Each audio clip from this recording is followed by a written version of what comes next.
One of the highlights of the India presence at the World Economic Forum in Davos is the intense competition between Indian states. Maharashtra, Telangana, Tamil Nadu, all competing to woo investors. In the midst of all of this, we now have the Punjab government being represented by Aam Aadmi Party leader Raghav Chadha, who's back at the World Economic Forum. We're seeing Maharashtra, Tamil Nadu, Telangana at the least, also a state like Karnataka, for example, making a big splash at Davos. Is Punjab really getting crowded out? Does it stand anywhere at all in trying to woo international investment to the state, Raghav? So I am participating at the 53rd annual meeting of the World Economic Forum as a YGL, as a young global leader. But of course, apart from my YGL engagements, I'm trying to find time, and I've structured several conversations and deliberations with a lot of people from the industry with a simple plank of getting more and more investment for the state of Punjab. What's your pitch? Why should anyone invest in Punjab? I'll come to that, but permit me to say that yes, India has a very strong presence on the promenade. I mean, we have chalets of several states. The government of India has multiple chalets, and apart from that, the corporate India, from Infosys to Wipro, there are chalets of Indian entities all across. I think we are dominating. No, so India is shining, but where is Punjab in all of this? What's your pitch to global investors? Why should someone come to Punjab? Look, Punjab, the food bowl of India, the land of green revolution, has one of the most set of enterprising people in the country. Apart from that, what are the pluses? What does an industry want? What does an investor want? We have a very strong logistical backbone. We were recently ranked as the top in the country for the ease of safe logistics and the ease of logistics in the country. Number two, we are giving statutory backing to ease of doing business, bringing in legislations like Punjab Anti-Red Tape Act to Punjab Right to Business Act, one of a kind in the country. Apart from that, we are rolling the carpet in terms of giving viability gap funding, GST incentives, waiver of stamp duty, access to subsidized land, and even facilitating finalizing of power purchase agreements. And above all, Punjab is a state that has the highest internet density in the country. Punjab is a state that has excellent network of commercial courts. That means soon, faster and speedy justice for the enterprises.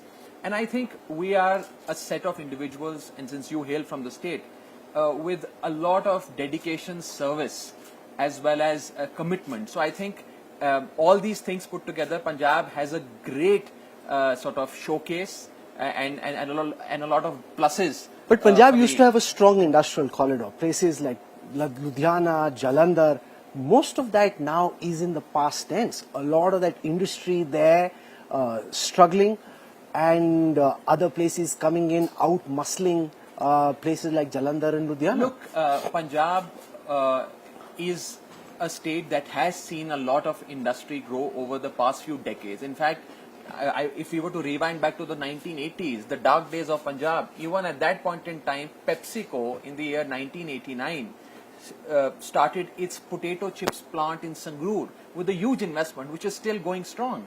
And we are the biggest tractor manufacturing unit in Hoshiar. We have the biggest cycle manufacturing unit in Ludhiana. So of course there is, a sense of security and a sense of prosperity in the industry that's there in Punjab. But yes, over the last few years, we have seen, because of, I think, perhaps corruption or the lack of interest in the political executive, that the kind of investment that the state wanted didn't come. And I think now with the crackdown on investment, now with the way our party, our government is restructuring the growth trajectory of Punjab, I think investment should come. No, but Telangana, for example, has the Tea Hub for innovation. Yeah. Karnataka has Bengaluru, India's own Silicon Valley.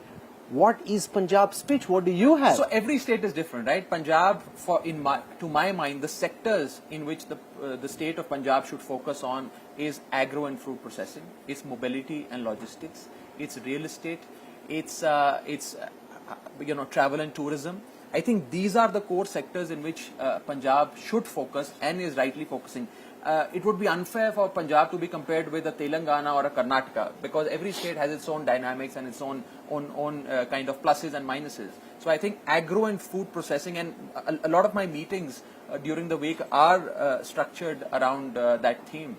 Now, one of the big promises you made here at Davos and the Aam Aadmi Party government made was that when the AAP comes to power in Punjab, the problem of pollution in the capital will be dealt with. That you've got this magic formulation from the Pusa Institute, that you sprinkle it all over the Parali of Punjab and then pollutant headwinds won't come into Delhi.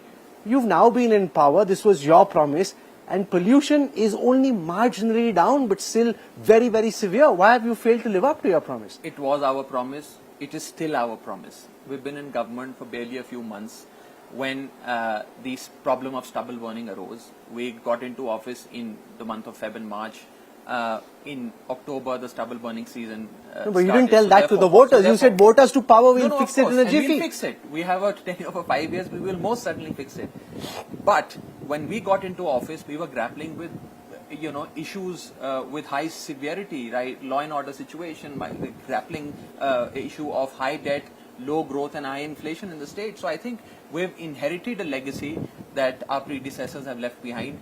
Stubble burning is one thing that this government is absolutely serious about. We're working on several plans, from crop diversification to involving industry as far as incentivizing farmers is concerned. And I think by next time when we meet in Davos at this place, you will see significant... No, let's talk about specifics, because crop diversification is much easier said than done.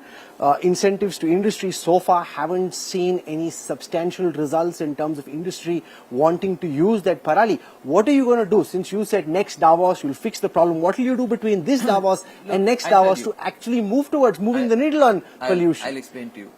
The crop diversification is to pull the farmer out of this paddy wheat cycle, which is eating into our water resources, leading to the problem of stubble burning, and also giving low incomes to the farmer. We are looking at several solutions, like incentivizing the production of oil seeds, pulses, agroforestry, and going to the farmer, explaining to them how these will be more financially remunerative and also ecologically and environmentally beneficial to the entire North Indian region. And trust me, a lot of effort on the crop diversification front is going on. I think the results that we should be achieving, that we've set out for ourselves, should speak for themselves when we meet. Your critics will say your government is so busy trying to deal with issues like the Chief Minister doing what he does and not being fully in control of the bureaucratic machinery of the state, that you simply don't have the bandwidth to focus on governance, and therefore, far from being able to make Punjab an industrial state, which is what you're hoping to do, you're actually just struggling to keep your head above water.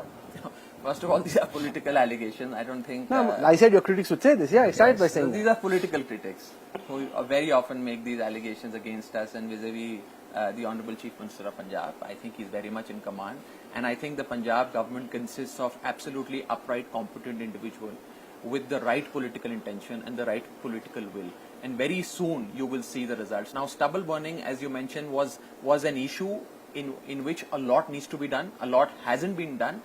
The Chief Minister of Punjab came out, acknowledged that, and said that... No, but you said on stubble burning, you said you had a solution that Pusa Institute had come out with. Why didn't you just apply that solution and solve the problem? We've been in office for a few months. Give us some time. We have a 5-year tenure. We will solve the problem of stubble burning as far as the geographical region of Punjab is concerned.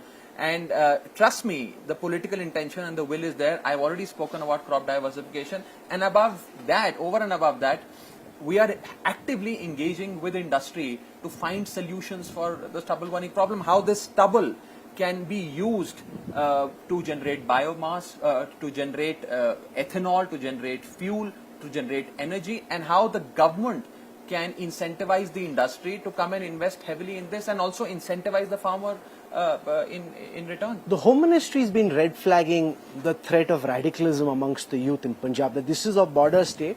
Our enemies are trying to foment trouble, and because you have a government that isn't fully in control, radicalism is getting more deep-rooted. What's your broad sense of this concern that on the watch of the Aam Aadmi Party, potentially Khalistani tendencies could make a comeback? Look, we work very closely with the government of India as far as law and order, as far as internal security of the state and the country is concerned. We work in very close coordination, and I think people in Punjab have paid a huge price for the peace that we now have. This is very beloved to us, and no matter what a certain set of individuals want to do, no matter what vested interests wish to kind of inflict upon Punjab, the people of Punjab, the government of Punjab, the electorate of Punjab will not let Punjab go back to the dark days that they've seen. I think all of us have paid price, a huge price for this peace in terms of losing our businesses, losing our heritage, losing our families to acquire the peace and brotherhood that we now have. And I don't think anyone should be permitted to tinker with it. We are very decisive. We are very, very serious about maintaining law and order and not letting all these uncalled for anti-social elements damage Punjab's climate. Let's jump for a moment from Chandigarh to Delhi, where now the Chief Minister has joined the protest bandwagon against the Lieutenant Governor on the issue of the appointment of the new mayor. How do you see this play out? We're seeing what's happening on the streets of the capital, but in the house of the MCD, what happens next? Look, let me at the outset say that we're on foreign soil. I may be representing Punjab, Delhi and my political party, but I'm also part of the Indian contingent. I'm part of Team India. We're one team, and there is a healthy competition going among states. So therefore, I would refrain from... The LG is on your team? No, I'm saying you're on the LG's team. Parties, we are not on the same team. But I would refrain from commenting on domestic politics. I think we discuss domestic politics all the time back home. But yes, I do fundamentally believe that the constitution is supreme. The people's power is supreme in a democracy. And I think people voted for an elected government. Supreme Court ratified the powers of the elected government. And the Lieutenant Governor in not implementing the decisions of the Supreme Court, not implementing the constitutional position, is in contempt of court, is in contempt of the constitution, and is in contempt of the people of Delhi. But the BJP seems to be suggesting that the AAP is running scared of an election, that these aldermen can't vote. The LG said so already, that if there is as big a majority as there is, or there's as big a margin as there is, why are Kejriwal and Raghav afraid? Again, my request would be to not discuss domestic politics. We're on foreign soil. I would refrain from commenting on this, and I think you are well aware of how the election system or the voting system for a mayor election happens. The aldermen legally cannot vote, but yes, there was an attempt to get them sworn in and for them to vote.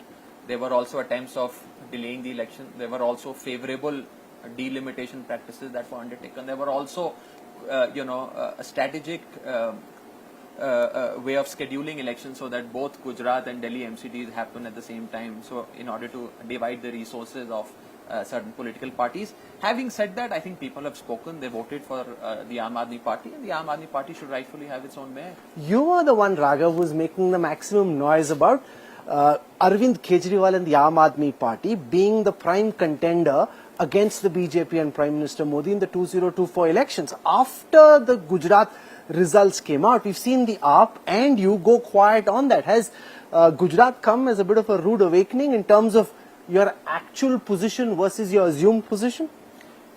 Look, first of all, I've said this previously also, I'll say it again, Aam Aadmi Party is the fastest growing political startup that India has ever seen. In less than 1 decade of our existence, we have 2 state governments. We have several members of parliament. We have MLAs in 4 different states, Gujarat, Punjab, Delhi and Goa. And we have a model of governance that the people of India desperately need and want for. I think Aam Aadmi Party is set to challenge the mighty BJP in the upcoming elections, and I think the Gujarat elections have been certainly not up to my expectation, because I was hoping to do significantly better. But yes, we've become a national party. Yes, we got 13% vote share. We have 5 MLAs. Nobody fights an election to lose, right? We fought that election to win. But I think by the year 2027 counts, we should be in a position to... Interesting. No longer 2024, you're now thinking... For Gujarat. So what's your plan for 2024? Like in terms of the national ambition that you had pre-Gujarat to now, give us a realistic Look, assessment. I have believed for a very long time, Rahul, that India needs a new political vocabulary. You need a new political idea. I don't think coming together of certain opposition leaders is going to solve the problem. I do think Aam Aadmi Party is going, and my leader, Mr. Kejriwal, is going to play a very significant role as far as articulating that new vocabulary and that new political idea is concerned. But that idea and that vocabulary is desperately needed. People are yearning for an alternative, and they don't find alternative in the existing, Congress or non-Congress political parties, barring mine, I think. So what's been the highlight of the World Economic Forum for you? We're in this beautiful, stunning kind of setting. You're a young global leader. What kind of notes have you been exchanging with your peers from different countries? Well, in the morning I had an excellent session since it's the day one of Davos 2023. I had an excellent session with Mr. Schwab, who's the chairman and the founder of World Economic Forum. Followed by that, I had several interactions with the YGL fellows, met with a few industry people, and I think there's some incredible change makers and policy makers from across the globe that have descended to this small village in this freezing weather, and I eagerly look forward to it. I do think that a lot of significant conversations and deliberations will happen around cost of living, climate change, sustainable growth, so on and so forth, and I'm here to learn, to give my inputs, and also in the process find some investment for my state of Punjab and Delhi. Punjabis are known to work hard and party harder. I hope you've been working hard on keeping your state's image alive. No, I'm working hard and working harder. Not partying harder. I've not had the कि time. कैमरे पे नहीं बताना No, अभी. I've not had the time or opportunity. But if I do run into you at a bar, I'll come say a quick hi to you in the evening. Good. So we'll catch up. Thank you very much, Raghav. I wish Thank you all you. the best. Thank To you. work hard and try and take some investment to Punjab. It will be good to see Punjab God competing with Telangana, Maharashtra, Karnataka and trying to pull some of the investment away. Thank you for joining us. Thank you. Thank you. Thank you so much.